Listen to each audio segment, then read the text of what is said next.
Hace 69 años, un hecho funesto cambió la historia de Colombia. A la 1:05 de la tarde, en la esquina de la Jiménez con Séptima, un hombre extraño se acercó al político más importante del país y le pegó 3 tiros por la espalda. Hoy somos sus hijos, los hijos de la violencia, los hijos del Bogotazo, los hijos del 9 de abril. Esta noche, aquí en Más Allá, hemos querido investigar las conspiraciones que pudieron dar a este magnicidio, a este terrible crimen que marcó la historia de Colombia para siempre. ¿Fue la CIA?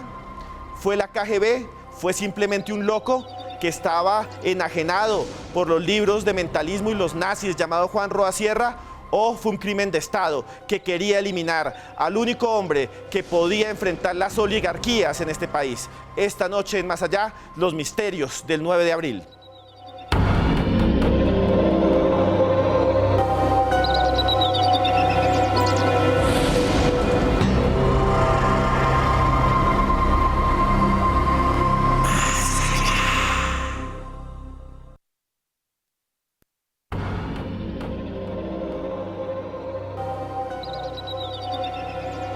Yo no soy yo personalmente, yo soy un pueblo que me sigue.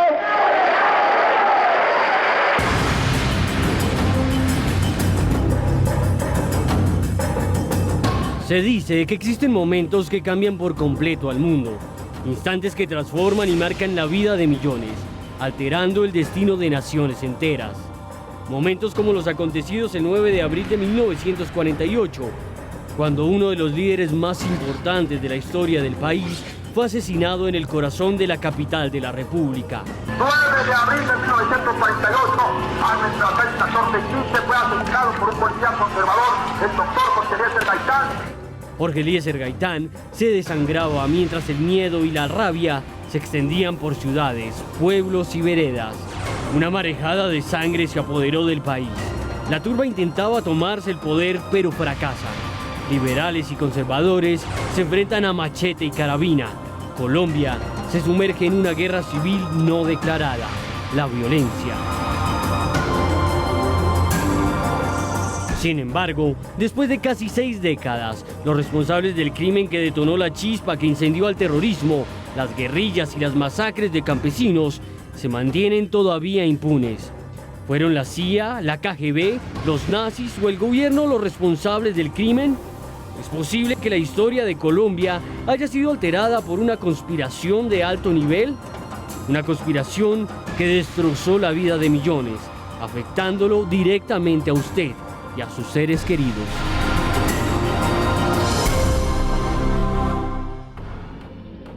El 9 de abril, una de las fechas más terribles en la historia de Colombia, una fecha que nos marcó a todos, a usted y a mí. Por eso hoy en Más Allá hemos querido desentrañar los misterios de ese horrible día que ocurrió hace 69 años y que cambió, como vuelvo a decir, su vida y la mía. Con el numeral Bogotazo Más Allá, por favor, díganos qué siente, qué piensa, cuáles preguntas tienen. Hoy, junto a 2 profesores universitarios, investigaremos qué hay detrás de las teorías conspirativas, de las teorías que hablan de la CIA, de la KGB, del Estado como el culpable de ese crimen, o si era simplemente Roa Sierra, su asesino, una persona que está por fuera de sus cabales. Me acompañan esta noche, aquí al lado mío, el profesor Nicolás Pernet, quien es historiador, además es el editor de la revista Razón Pública, es Premio Nacional de Periodismo Simón Bolívar, y además es traductor de un libro del inglés al español que se llama Gaitán Alcalde. Muy buenas noches. Buenas noches, Nicolás. Esteban. Y también nos acompaña hoy el profesor Francisco Bernate, abogado, profesor de la Universidad del Rosario, que también conoce muchísimo de estos temas, un excelente abogado penalista muy reconocido en el país. Muy buenas noches, profesor Bernate. Bueno, Esteban, muchísimas gracias. Un saludo para todo el panel y por supuesto para toda la audiencia. Muchas gracias. Cualquier pregunta que tengan a nuestros invitados, cualquier comentario sobre los documentos que les vamos a mostrar hoy, vamos a mostrarles documentos que justificarían que la CIA intervino, que los gringos mataron a Gaitán, o que también fueron los comunistas, la Unión Soviética, Stalin.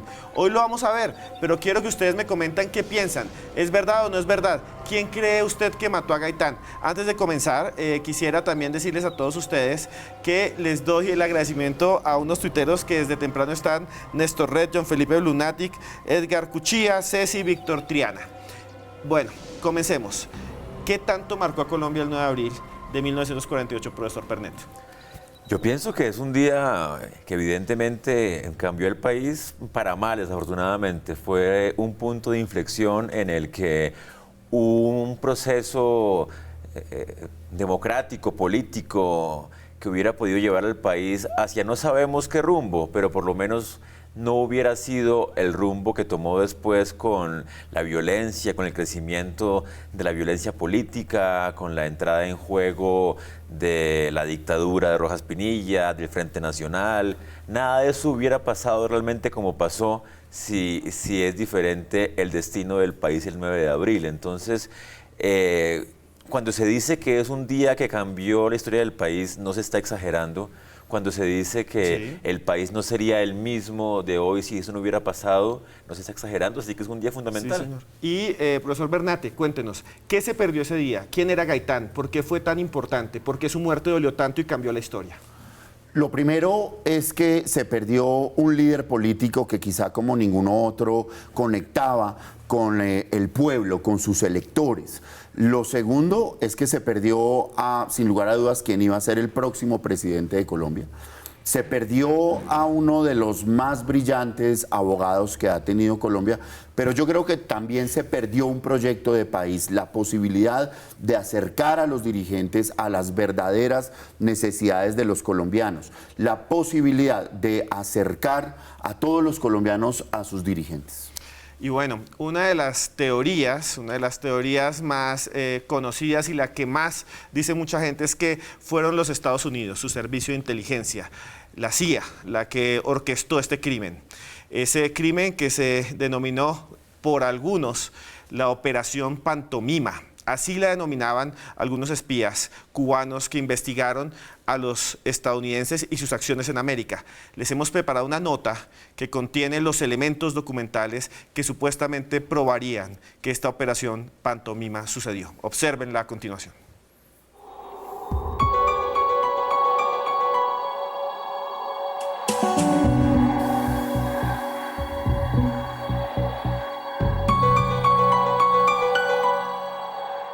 Si existe una teoría conspirativa con mayor cantidad de testimonios, es la que involucra a la Central de Inteligencia de los Estados Unidos de América.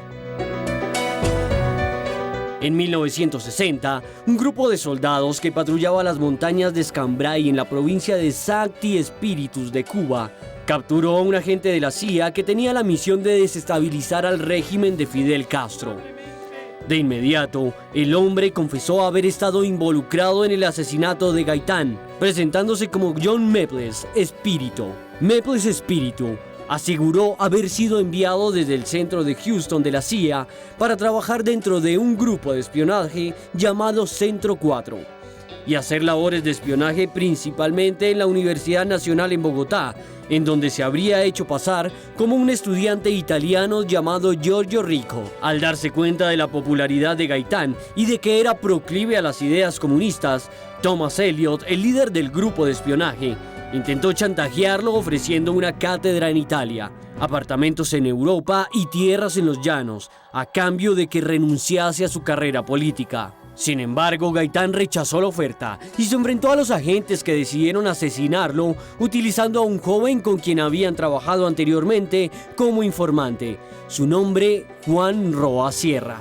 Sin embargo, esta versión fue parcialmente desmentida por Maples en 1988, cuando le confesó al escritor Arturo Álape que había exagerado su declaración para no ser asesinado por el servicio secreto cubano. Aún así, quedan muchos interrogantes, pues aunque no existen pruebas de la Operación Pantomima, los nombres y fechas suministradas por el agente de la CIA parecen ser reales. ¿Es posible que esta conspiración orquestada por los Estados Unidos haya tenido lugar?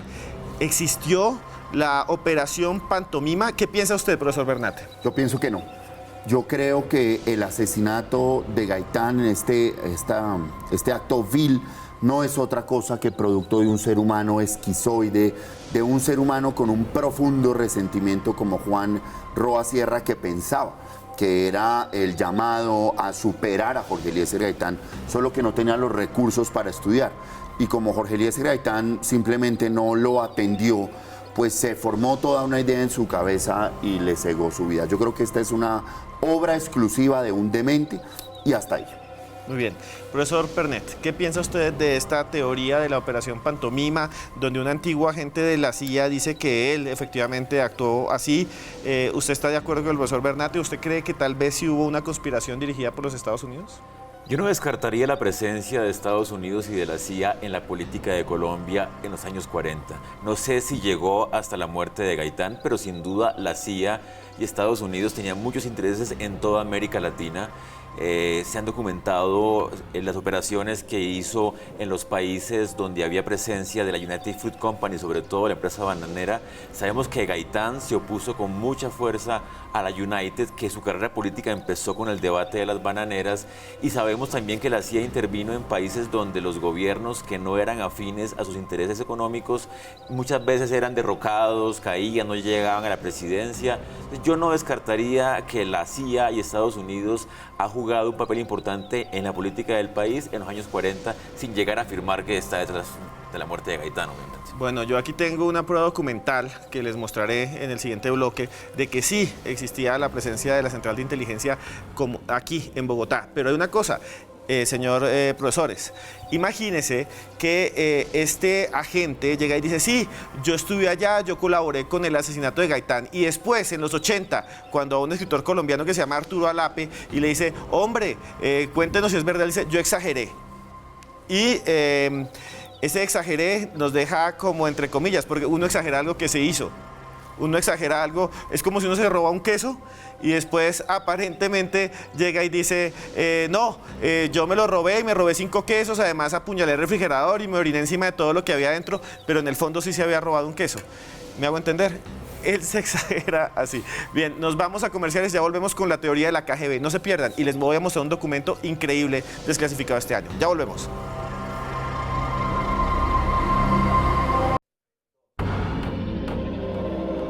Continuamos en Más Allá y les había prometido que les iba a mostrar un documento bastante impresionante.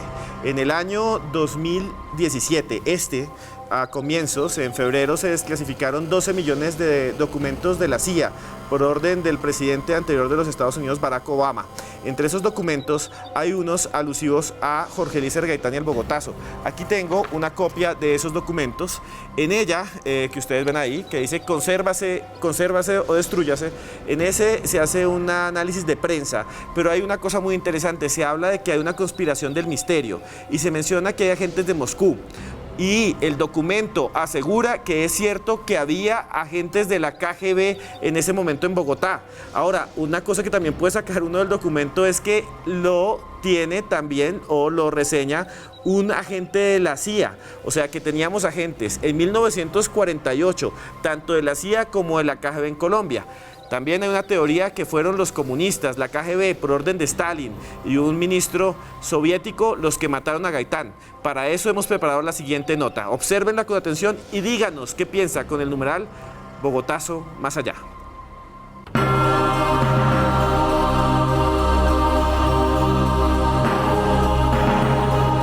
El 9 de abril de 1948, Bogotá estaba lista para la cumbre más importante de su historia, la 9ª Conferencia Panamericana. Se construyó la Avenida de las Américas y el Monumento a las Banderas. Se prepararon festejos y presentaciones artísticas, pero estalló el Bogotazo y la ciudad quedó semidestruida. La reunión era estratégica para los intereses de los Estados Unidos, quienes enviaron al secretario de Estado, el general George Marshall, con la misión de imponer una resolución en contra del movimiento comunista para evitar su expansión por Latinoamérica y conjurar el peligro rojo. Por otra parte, Gaitán estaba en contra de comunistas y marxistas, lo que se habría convertido en un obstáculo para la revolución en América. Según el político conservador José María Nieto, quien escribió un libro titulado La batalla contra el comunismo en Colombia, Durante los meses posteriores al crimen, el gobierno envió a varios detectives a Europa, donde contactaron a Miso Rujic, un yugoslavo al servicio de la KGB, quien confesó haber hecho parte de una conspiración para matar a Gaitán por pedido de László Rajk, ministro del Interior de Hungría. Su plan era eliminar al caudillo para enardecer al pueblo y provocar una revolución. Sin embargo, no existen mayores pruebas que acusen a la Unión Soviética de estos testimonios. Palabras que parecen perderse en el tiempo y que se sumergen entre un mar de posibilidades. Era un tiempo, como vimos, en que teníamos aquí uno de los eventos más importantes políticos de esa década, que era la Conferencia Panamericana. Además de eso, estábamos en plena Guerra Fría. ¿Qué importancia tenía la Guerra Fría, la Conferencia Panamericana y Gaitán, profesor Bernat, en ese momento? En efecto, se celebraba en Bogotá en el año 48 la 9ª Conferencia Panamericana. Esta conferencia estaba originalmente para los meses de enero y febrero de ese año, pero Argentina y Uruguay habían protestado para que Estados Unidos dejara en claro cuál era la influencia que iba a tener el Plan Marshall en América Latina, y por eso va a iniciar recién a finales de marzo. 21 delegados de diferentes países estaban en Bogotá. Y digamos, la Guerra Fría estaba en pleno furor en ese momento. Y Estados Unidos con el Plan Marshall tratando de influir en la política latinoamericana para evitar el avance del comunismo. Esto lleva a que Bogotá sea anfitriona, y si tú miras, Bogotá se embelleció. Mucho de lo que vemos hoy en día de una Bogotá bonita por la carrera séptima se debe a lo que fue la 9ª Conferencia Panamericana, pues claro, más allá de lo que dejaron esos desmanes. Paralelamente a la Conferencia Panamericana, un grupo de estudiantes había organizado un encuentro, entre cuyos asistentes estaba Fidel Castro, que debió citarse y debió verse con Jorge Eliezer Gaitán a las 3 de la tarde de ese fatídico 9 de abril. Es que es impresionante, es un momento histórico. Está Gabriel García Márquez a 2 cuadras, de donde matan a Gaitán. Estamos en la Conferencia Panamericana, donde están los embajadores de casi todos los países, de todos los países americanos. Y hay esta teoría de que el comunismo se quiere expandir y que se encuentra con un Gaitán, que Gaitán no quería a los comunistas. ¿Es cierto que Gaitán no quería a los comunistas y por eso de pronto lo hubieran podido matar? Gaitán muchas veces se declaró más socialista que comunista y no era amigo de las ideas de Marx ni del comunismo de la Unión Soviética.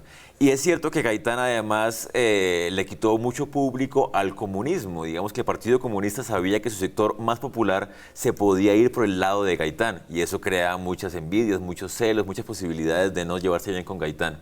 Lo que pasa es que también el comunismo durante el siglo XX fue el chivo expiatorio de muchas cosas en Colombia y en el mundo.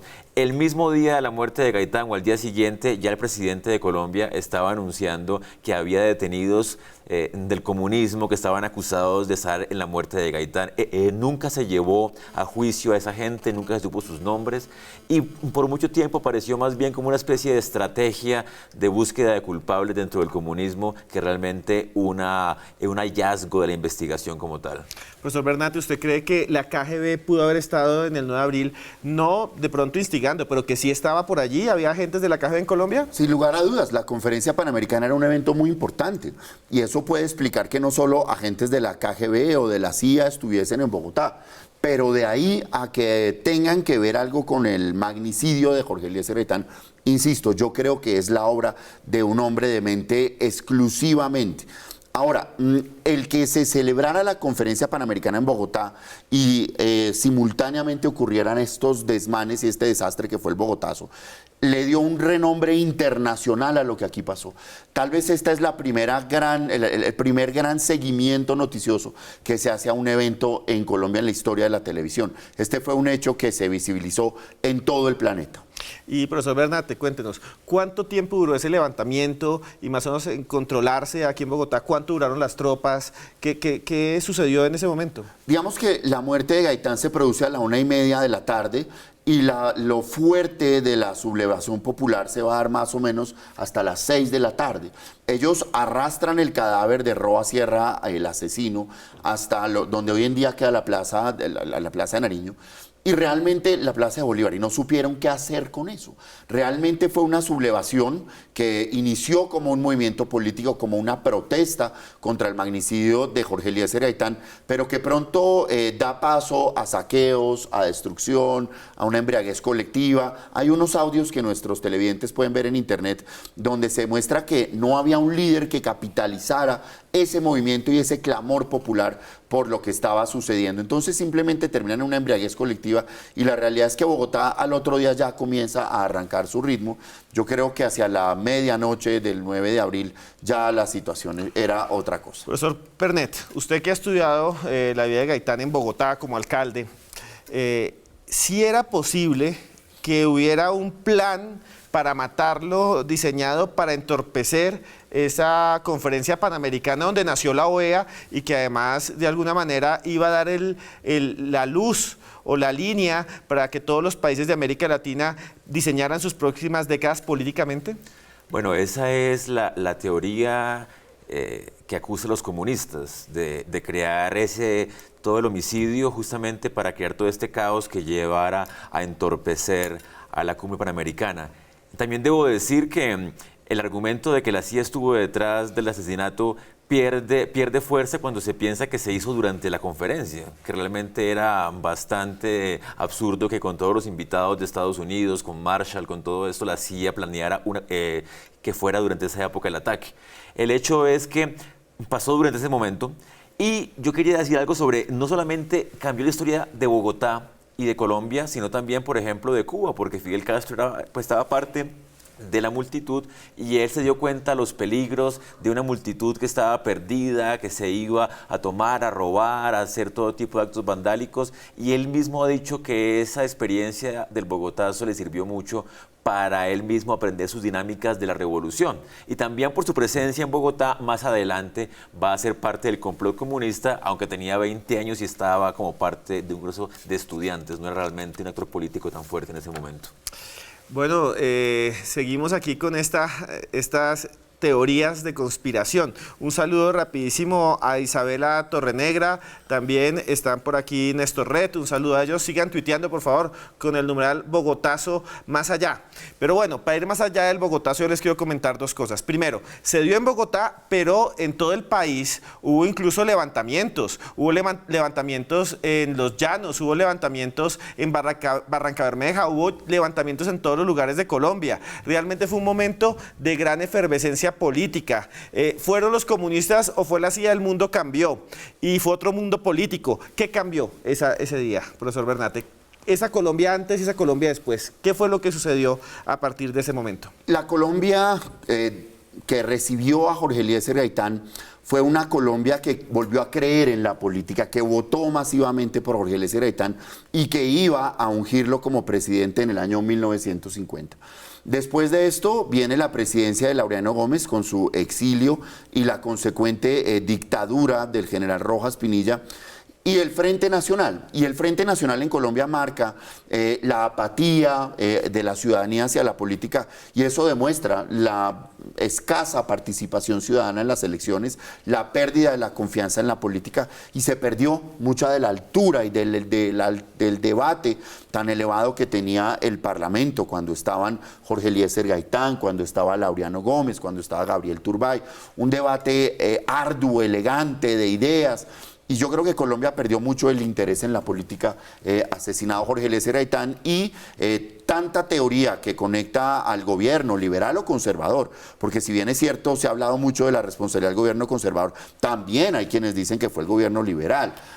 Generó una idea de un desestímulo de la colectividad hacia la política. Profesor Bernate, durante el siguiente bloque vamos a hablar con el profesor Pernet y con usted. Pernet, perdón, y con usted sobre esa teoría de que fue el Estado en su conjunto, liberales y conservadores, los que mataron a Gaitán. No se pierdan, porque después de los comerciales vamos a hablar de eso.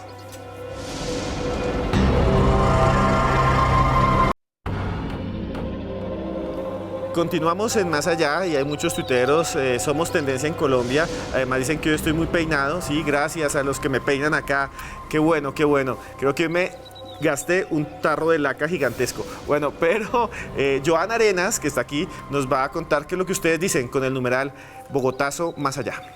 Buenas noches, Esteban, y a todas las personas que nos están escribiendo a través del numeral Bogotazo más allá. Efectivamente, en este momento somos número 7 en Twitter en Colombia, gracias a ustedes como Diego Moreno, que tiene la siguiente pregunta. ¿Es verdad que a Gaitán lo enterraron de pie? Profesor Bernate. Bueno, muchas gracias por la audiencia y muchas gracias por la pregunta. Digamos, es verdad que está enterrado de pie. Hoy en día sí está enterrado de pie porque su cadáver es semilla, pero en su momento no, tuvieron que enterrarlo en la sala de la casa en un primer momento y durante muchísimos años, y esta forma en la que él se encuentra pues es relativamente reciente. Aprovecho para enviar un saludo a Ampudia, que nos está viendo. Diana Ampudia. Diana Ampudia, por supuesto. Ampudia querida y adorada. Ampudia querida y adorada, y pues, al contrario a lo que pasó este año, yo no tuve tanto tiempo para peinarme, entonces me disculpo. Sí. Bueno, otra pregunta, Joana. Esteban, y así como Diego, también está Marcela Ortiz, que nos pregunta sobre el papel que jugaba Fidel Castro en las revueltas del 9 de abril. Profesor Pernet. Bueno, Fidel Castro estaba en Bogotá como parte de un congreso estudiantil que se quería oponer a la Conferencia Panamericana.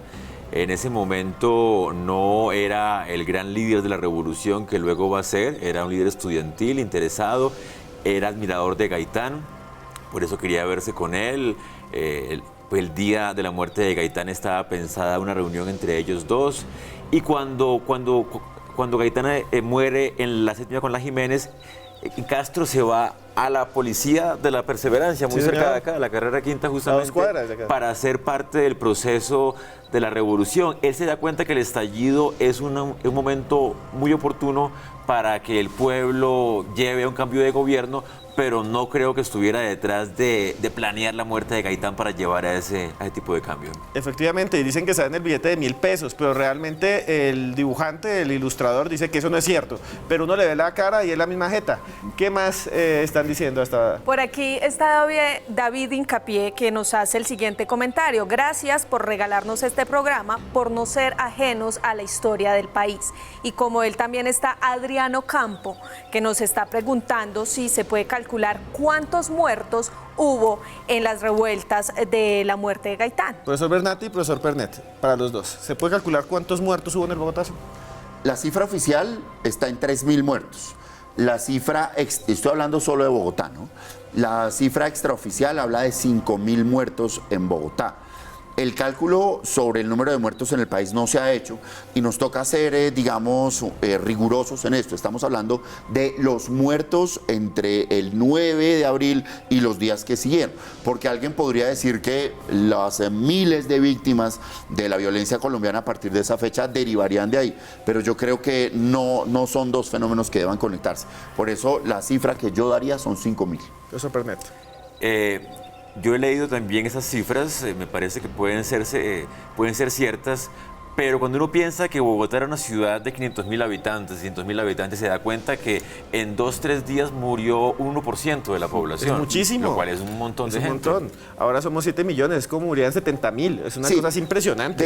De hecho, la cifra más conservadora habla de 300.000 habitantes, de los cuales aproximadamente, si esa es la cifra, pues estamos hablando del 0.5 de la población que murió ese día. Claro, si hoy somos 9 millones, estaríamos hablando que hoy habrían muerto 450.000 personas. Es muchísimo. Pero más que eso es la destrucción de la ciudad y el consecuente proceso de renovación urbana un poco a los trancazos que viene después. Para poner un ejemplo, uno de los barrios más exclusivos de Bogotá en ese momento se llamaba el barrio El Cartucho. ¿Por qué? Porque tenía unas terrazas muy bonitas donde adornaban con flores que se llaman cartuchos.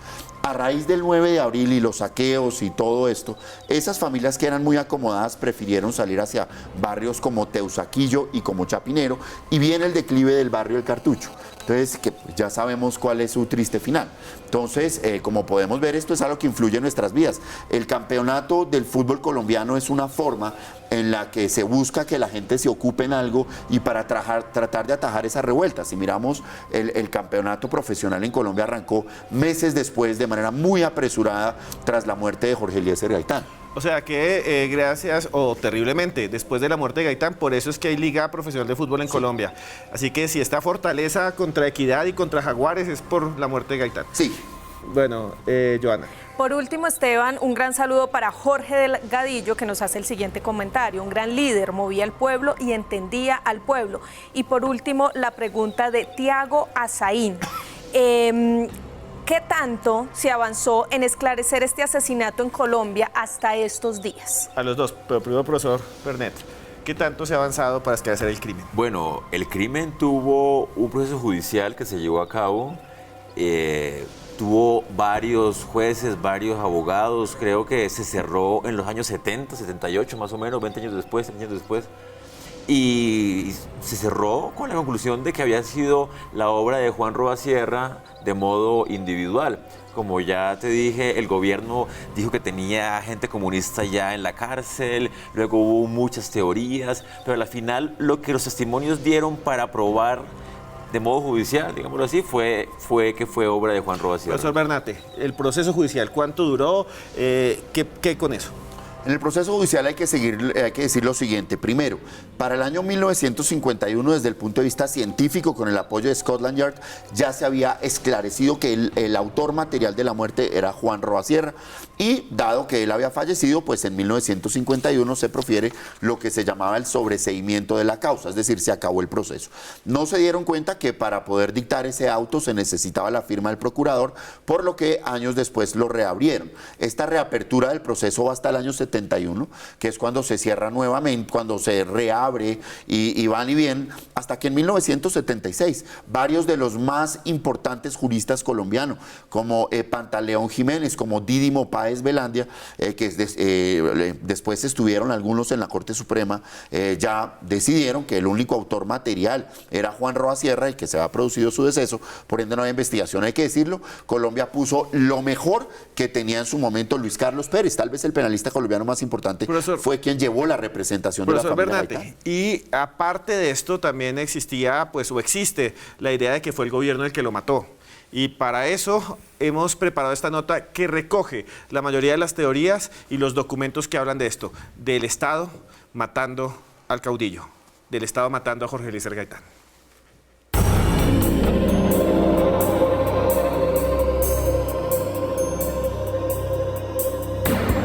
A pesar de que existe una gran cantidad de teorías conspirativas, hay una que no se ha podido olvidar para los colombianos. Historiadores e investigadores coinciden en la posibilidad de que Gaitán haya sido asesinado por agentes del Estado. Como lo afirma el periodista y abogado Roberto Forero, quien conoció personalmente al caudillo. Y me acojo a una sola tesis: ese fue un crimen de Estado, que fue planeado estrictamente, con muchos cuidados, y escoger el tipo que hacía la cosa y por qué y tal, por los servicios, la Prefectura Nacional de Seguridad de la época, 1948, una dependencia oficial manejada por sectarios, conservadores, naturalmente. En ese momento la política y la persecución contra el Partido Liberal era extraordinaria. Se iba a reunir la conferencia panamericana, ¿se acuerda usted? En fin, entonces escogió el momento para hacer la cosa y el individuo preciso era este medio chifletas del señor Juan Roa-Sierra. Asimismo, el coronel Luis Alfonso Mera Castro aseguró que varios agentes del gobierno del presidente Ospina habrían cometido el crimen, señalando especialmente al detective Pablo Emilio Potes, quien le habría dicho a sus familiares en su lecho de muerte: "Yo maté a Gaitán". Versión con la que también está de acuerdo el escritor Plinio Apuleyo Mendoza, quien es hijo de Plinio Mendoza Neira, quien fue el principal testigo del asesinato, pues estaba a su lado en el momento de los disparos. Según esta versión, el crimen había sido impulsado por la élite política del país, quien veía a Gaitán como una amenaza para su poder hegemónico. Pero a pesar de estos testimonios, no existen pruebas definitivas que permitan asegurar la participación del Estado en el magnicidio. Un homicidio que cambió nuestra historia, irradiando de dolor y muerte a generaciones que no conocieron el significado de la palabra paz.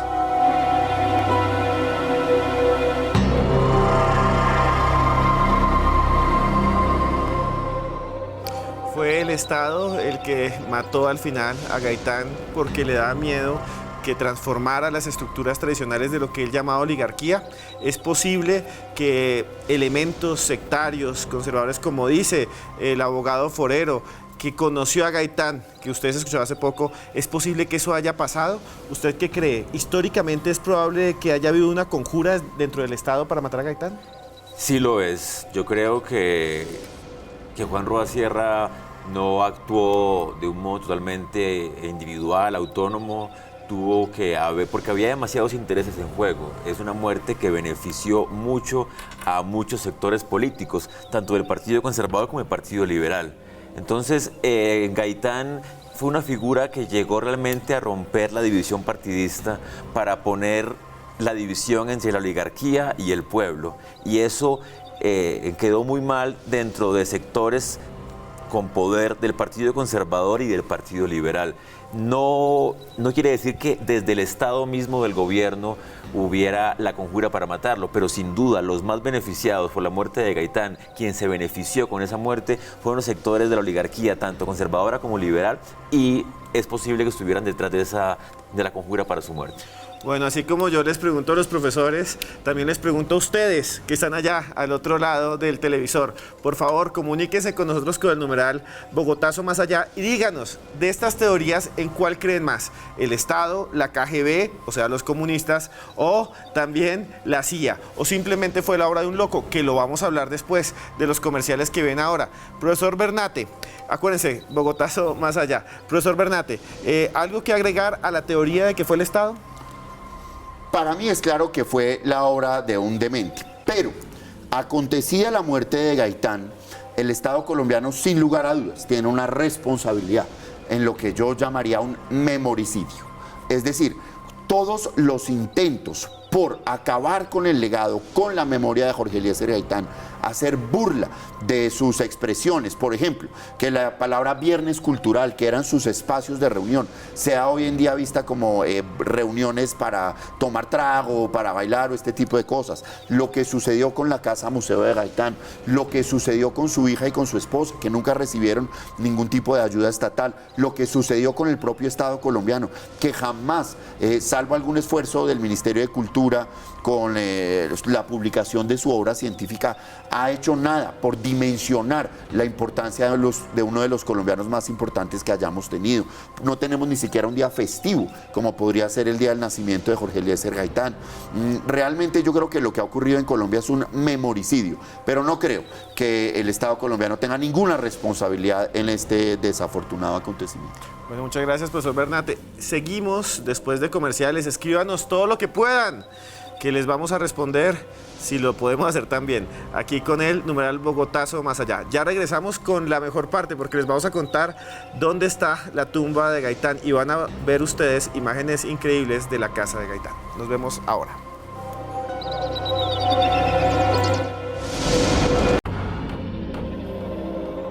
Continuamos en Más Allá con estas historias extrañas, estas teorías conspirativas. Y llegamos a la que para la mayoría de los historiadores es la real, que Juan Roa Sierra actuó solo porque estaba loco. Me gustaría que el profesor Bernate, que es el que ha en este momento dicho, esa es su teoría, cuéntenos cuál sería el perfil de Roa Sierra y por qué cree usted que estaba loco. ¿Qué es lo que él hacía? ¿Qué es lo que él pensaba fuera lo normal? Bueno, en primer lugar, Roa Sierra jamás pudo encontrar un oficio estable. Él mismo decía que él no estaba para ser obrero o albañil, sino que él estaba para cosas más grandes. Ni siquiera era una persona que tenía una escolaridad mínima producto de esa dispersión. Era adicto a visitar a un adivino alemán.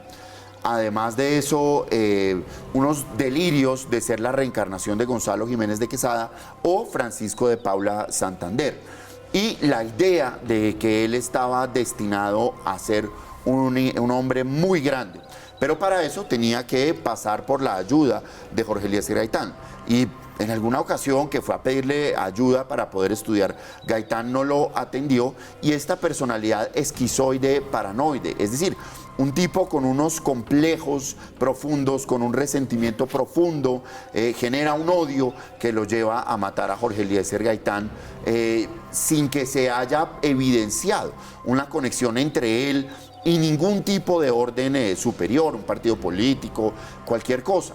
Era un loco, era un demente, pero sobre todo era un resentido y no tenía nada que perder. Por eso compró el arma, las balas y cegó la vida del más importante colombiano. Yo quiero agregar dos cosas que tienen que ver con esa teoría.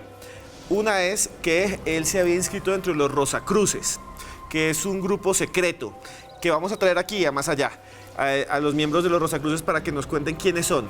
Y estaba inscrito en los Estados Unidos como Rosacruz. Y quieren que les cuente algo más. Cuando encontraron su cadáver tenía una corbata roja y una azul, los dos colores de los dos partidos. Y algo aún más demente, Roa Sierra y el hermano de Roa Sierra dicen que él se quedaba mirando un espejo con una vela durante mucho tiempo y que al otro lado salía la imagen del general Santander y que le ordenaba cosas que él tenía que hacer.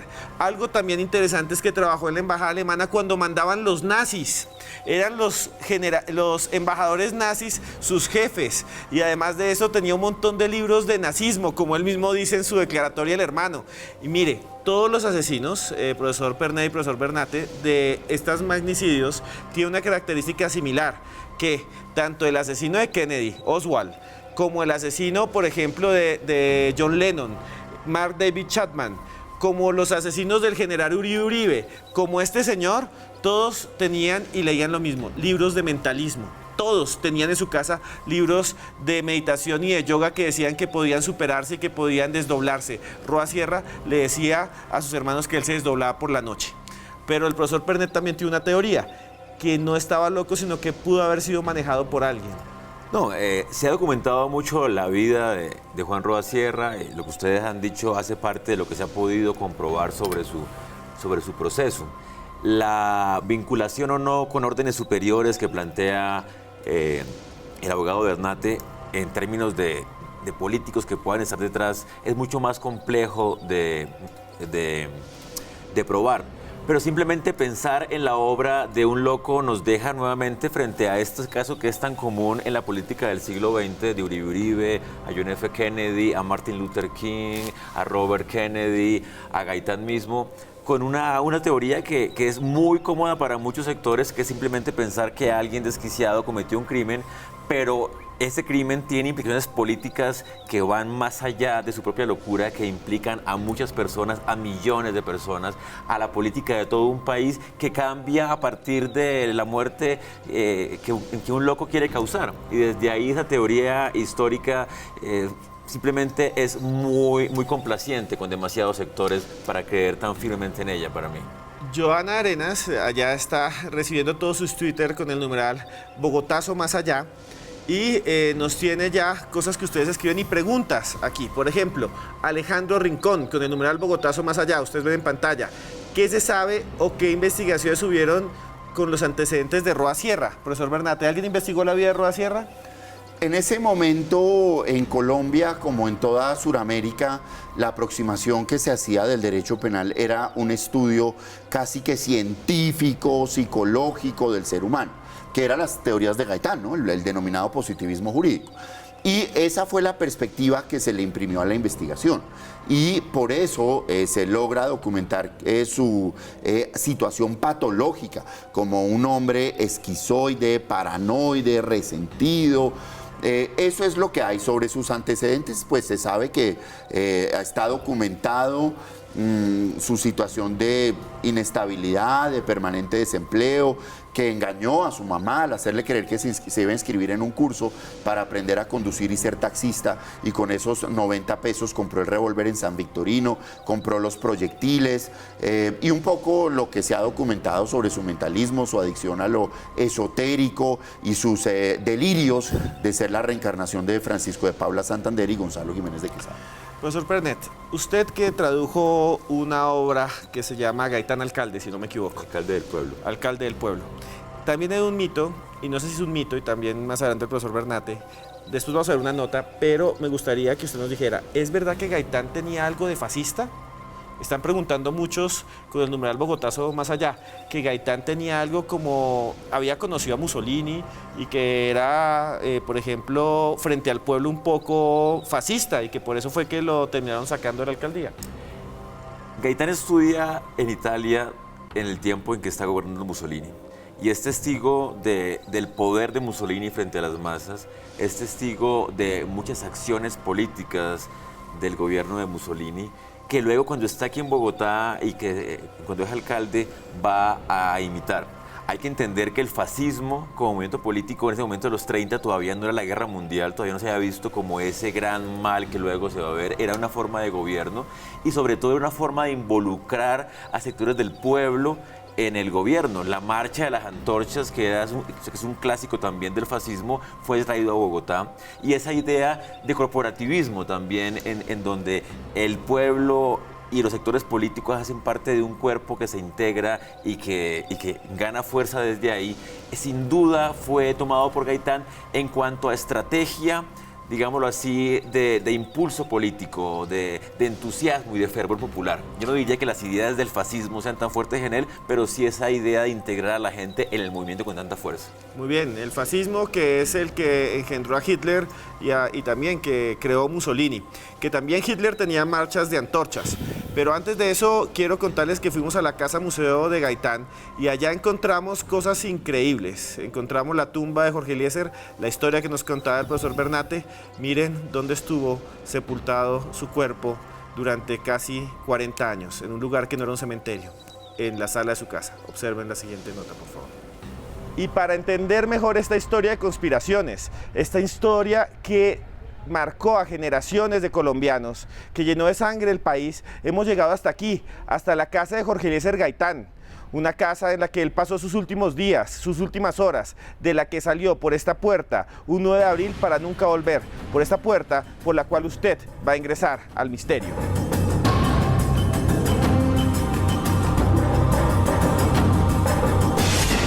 La casa de Jorge Eliezer Gaitán quedó suspendida en el tiempo, desde el momento mismo en que fue asesinado. En su interior se conservan antiguos muebles y objetos que acompañan en silencio los misterios que rodean el crimen, y que fueron la única compañía de su cadáver, pues el cuerpo del hombre más importante de la historia moderna de Colombia nunca fue llevado a un cementerio. Nos encontramos ahora en la sala de la casa de Jorge Eliezer Gaitán, donde sucedió uno de los hechos más misteriosos y extraños de toda esta historia que ha enlutado a Colombia durante décadas. Hasta acá trajeron su cadáver, varios médicos en complicidad de su esposa, Amparo Jaramillo. Lo colocaron y no lo llevaron nunca a un cementerio, ni lo llevaron a una iglesia, pues solicitaron al gobierno que les dijeran quién lo había matado. Como esto nunca sucedió, lo enterraron acá, bajo este piso de parqué, en ese marco de madera, donde reposaron sus restos insepultos durante casi 4 décadas. Pero este no es el único secreto que alberga la residencia, pues en uno de sus costados puede apreciarse una extraña construcción que nos permite viajar al momento mismo en que se desató la tragedia. A la 1:05 de la tarde de ese 9 de abril de 1948, que Jorge Eliezer Gaitán salió por esta puerta, que quedaba entonces en el edificio Agustín Nieto, junto a su amigo Plinio Mendoza. Iban a almorzar. Después tenía una cita con un joven cubano, se llamaba Fidel Castro, pero no pudieron llegar porque un hombre se acercó por la espalda y le disparó 3 tiros. Fue entonces el inicio del Bogotazo. Dejamos esta casa repleta de misterios con la extraña sensación de que algo más poderoso que la historia habita entre sus paredes, una fuerza poderosa y sobrenatural que nos llama a regresar para desandar los pasos de alguien que estaba destinado a cambiar la historia.